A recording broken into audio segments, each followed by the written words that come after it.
75%,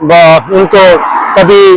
کوئی بے شمار مقدمات درج کیے گئے، ان کو توشاخانہ کہا گیا، پھر اس کے بعد توہین مذہب کے مقدمات، توہین عدالت کے مقدمات، اور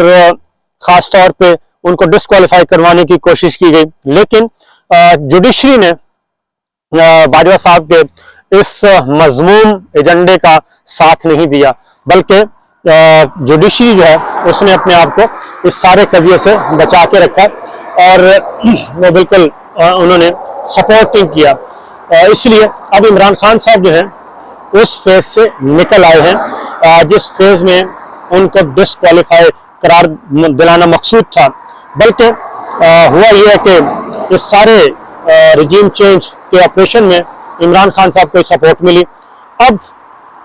لانگ مارچ ہو چکا، اب ان کی ایک پولیٹیکل سٹرگل ہے، اور آفٹر جو اٹیمپٹ کی گئی تھی ان کی اساسینیشن پہ، اس سے نکلنے کے بعد عمران خان صاحب مزید طاقتور ہو گئے ہیں سیاسی طور پہ، اور جو رجیم چینج والے جتنے بھی کردار تھے، دوسری جو بی ٹیم تھی، اے ٹیم تو موجود ہے، جو بی ٹیم تھی وہ ساری کی ساری فارغ ہو چکی ہے، اور باجوہ صاحب اپنے انجام کو پہنچ چکے ہیں، اور باجوہ صاحب جو کچھ سوچ کے آئے تھے وہ ایک تاریخ کا حصہ بن گئے ہیں، اور تاریخ ان کے بارے میں آنے والے دنوں میں بہت کچھ بیان کرے گی، اور ایسے ایسے واقعہ، ایسے ایسے انکشافات ہوں گے کہ تصور بھی نہیں کیا جا سکے گا کہ ایک اتنے بڑے عہدے پر پہنچنے والا آدمی اتنا چھوٹا بھی ہو سکتا ہے، اور ایسی سازشیں کر سکتا ہے ادارے کے خلاف اور پاکستان کے خلاف اور پاکستان کے سسٹم کے خلاف، کیونکہ وہ ماشاء اللہ لگانا چاہتے تھے بنیادی طور پہ، لیکن وہ میں کامیاب نہیں ہوئے، اور وہ بھی پاکستان کی عوام نے ان کو ایسا کرنے نہیں دیا، اور عمران خان صاحب بھی ڈٹ کھڑے ہوئے اور پاکستان کی عوام ان کے ساتھ تھے، اس لیے یہ کامیابی حاصل نہیں ہو سکی۔ اب ذرا معاملہ تھوڑے سے ڈیفرنٹ ہے، آگے بڑھے گی بات اور آگے چلا جائے گا، اور اسی لیے سر جوڑ کر بیٹھے ہیں تمام کے تمام لوگ کہ کس طریقے سے عمران خان صاحب کو روکا جا سکے۔ مذاکرات شروع ہو چکے ہیں، جو بنیادی بات ہے مذاکرات شروع ہو چکے ہیں، اور مذاکرات کے نتیجے میں ہی یہ ساری چیزیں آگے بڑھیں گی، اور اب کوشش یہ کی جا رہی ہے کہ عمران خان صاحب کے ساتھ معاملہ طے کرنے کے لیے کہ فی الوقت وہ اسمبلیاں نہ توڑیں اور اسمبلیوں کو بچایا جائے، اور ایسا کوئی ایک کٹ آف ڈیٹ پہ پہنچ جایا جائے کہ جب تمام کے تمام الیکشن کے لیے تیار ہو جائیں، اور اس کی کوششیں کی جا رہی ہیں کہ الیکشن کی تیاری ایک مناسب وقت دے دیا جائے الیکشن کی تیاری کے لیے۔ اور اس کی میں آپ کو ریزن بتا چکا ہوں پہلے بھی کہ موسم اس وقت ایسا نہیں ہے کہ اس وقت اگر اسمبلیاں تحلیل ہوتی ہیں تو الیکشن کا موسم نہیں ہے، جنوری میں کبھی بھی الیکشن ہوئے نہیں ہیں، اس لیے کوشش کی جا رہی ہے کہ اسمبلیوں کی تحلیل کا معاملہ جو ہے وہ جنوری تک لے جایا جائے، اور کوشش کی جائے جنوری تک یہی سسٹم چلتا رہے، 1-1.5 مہینہ اور نکالا جائے، یعنی 15 جنوری تک اگر چلا جائے تو فروری اور مارچ میں الیکشن۔ اور پاکستان تحریک انصاف کی کوشش بھی یہ ہے کہ رمضان سے پہلے اپریل میں الیکشن ہو جائیں، اور اپریل یا مئی میں۔ ایک اور چیز بھی بتا دوں کہ 25 مئی آفر کی گئی تھی الیکشن کی اس سے پہلے، جو کہ پاکستان تحریک انصاف نے ریجیکٹ کر دی تھی، فوری طور پہ اس پہ کوئی رسپانس نہیں دیا تھا۔ مئی کی 25 تاریخ یعنی کہ 15 اور 25 کے درمیان کوئی بھی تاریخ رکھ لی جائے۔ اس وقت معاملات کچھ اور تھے، نئے آرمی چیف نہیں آئے تھے، اب چونکہ نئے آرمی چیف آ چکے ہیں، اور اب چیزیں واقعتاً آرمی چیف جو ہیں ان کی نئی پالیسی کیا ہوگی، جو میری اطلاع کے مطابق یہی ہے کہ وہ حقیقتاً اے پولیٹیکل ہوگی۔ حقیقتاً پہلے تو صرف دعوے کیے جاتے تھے نا، باجوہ صاحب کے زمانے میں تو مسلسل جھوٹ بولا جا رہا تھا کہ ان کا پالیٹکس میں کوئی لینا دینا نہیں ہے، جبکہ ان کا ڈرائنگ روم جو ہے وہ پالیٹکس سے بھرا ہوا تھا، اور ڈرائنگ روم آباد تھا، اور سارے معاملات وہیں پہ طے ہو رہے تھے، سیاسی امور بھی اور دیگر معاملات بھی، اور جس کی وجہ سے اب ان کو سبکی کا سامنا ہے۔ اور آرمی ہاؤس جو ہے وہ ایک سیاست کا گڑھ بن چکا تھا، جس کا مس یوز جتنا بھی آپ کہیں، پرویز مشرف صاحب کے زمانے میں آرمی ہاؤس میں اتنی سیاسی بیٹھکیں نہیں ہوئی جتنی سیاسی بیٹھکیں جو ہیں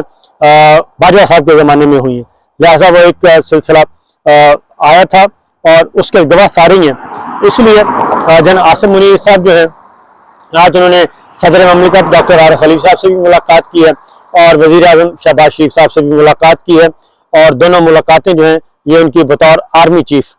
پہلی ملاقات تھی۔ جو پہلی ملاقات ہوئی تھی جنرل عاصم منیر صاحب کی، وہ جب نامزد ہوئے تھے، اور اس وقت جب ان کی ایڈوائس گئی تھی پریزیڈنٹ آف پاکستان کے پاس، اس وقت ہوئی تھی، جبکہ آج بطور آرمی چیف ان کی ملاقات پہلی ہوئی ہے۔ اور اگر اس کی باڈی لینگویج دیکھیں، اور خاص طور پہ ایوان صدر میں ہونے والی ملاقات کی، تو بہت اچھی طرح اندازہ لگایا جا سکتا ہے کہ کس نوعیت کی باڈی لینگویج ہے، اور خوشگوار تعلقات، خوشگوار ملاقات، اور اس لیے اور ویسے بھی نہ جنرل عاصم منیر صاحب کے لیے کوئی نیا کلچر ہے یا نیا ماحول ہے، اور نہ ہی پاکستان تحریک انصاف کے لیے۔ اور عمران خان صاحب کے ساتھ بھی بطور DGISI جنرل عاصم منیر کام کر چکے ہیں، اور جو ایک جو سلسلہ جوڑا گیا تھا کہ کیوں نکالا گیا تھا یا کیوں تبدیل کیا تھا، وہ بالکل اور نوعیت کے کردار تھے جنہوں نے جنرل عاصم منیر صاحب کو DGISI کے طور پہ ہٹوایا تھا۔ اس میں جو بیسک رول، دو کرداروں کا بیسک رول تھا، اور دونوں کردار جو ہیں وہ اس وقت نہیں ہیں اقتدار میں، اختیار میں، ان سے اقتدار چھینا جا چکا ہے۔ جو زیادہ تر تھے جنرل فیض صاحب کو DGISI کے طور پہ لگایا گیا تھا، جنرل عاصم منیر صاحب کو ہٹایا گیا تھا، اور جنرل باجوہ صاحب اس کے روح رواں تھے، لہذا وہ چیزیں بھی کلیئر ہو چکی ہیں۔ بہرحال جو اس وقت سچویشن ہے وہ بڑی دلچسپ ہے، اور نظریں جو ہیں عمران خان صاحب پہ ہیں، اور پاکستان تحریک انصاف بہت زیادہ ٹائم دینے کے لیے تیار نہیں ہے، اور زیادہ سے زیادہ جو سوچا جا رہا ہے وہ یہی ہے کہ نیکسٹ ویک جو ہے عمران خان صاحب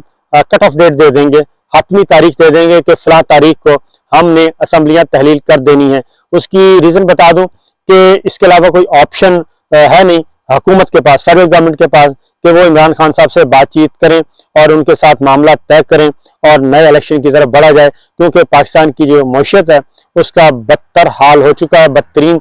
سچویشن پہ ہے اس وقت، اس میں کوئی بہتری کے امکان یا آثار نظر نہیں آ رہے۔ الیکشن کمیشن آف پاکستان کو ذرا ہوش کے ناخن لینے چاہیے، اور ان کو عام انتخابات کی تیاری کے حوالے سے مزید کام کرنا چاہیے، تو زیادہ بہتر ہوگا، اور اسی میں بھلائی ہے سب کی، کیونکہ اگر یہ ad hoc system, ad hoc نظام جو ہے وہ چلتا رہا تو اس سے کوئی فرق نہیں پڑے گا، پاکستان کی معیشت مزید ظلم و حالی کا شکار ہوگی۔ اسی لیے سب کے سب یہ سوچتے ہیں کہ انتخابات کی طرف بڑھا جائے، اور اب ملٹری اسٹیبلشمنٹ جو ہے وہ بالکل سائڈ پہ ہے۔ باقی کچھ جہاں عاصم منیر صاحب کو بھی تھوڑا سا کیا کہنا چاہیے، ان کے پیچھے بھی کوئی بد کردار پڑے ہوئے ہیں لوگ، اور میں انشاءاللہ اگلی ویڈیو میں بتاؤں گا کہ کس طریقے سے ان کے خلاف بھی ان کو متنازع بنانے کی کوشش کی گئی، خاص طور پہ جب یہ تقریب ہوئی ہے اسٹیک واپس لینے کی، اس دوران بہت ساری چیزیں منظر عام پہ آنے والی ہیں۔ اجازت دیجیے، اللہ حافظ۔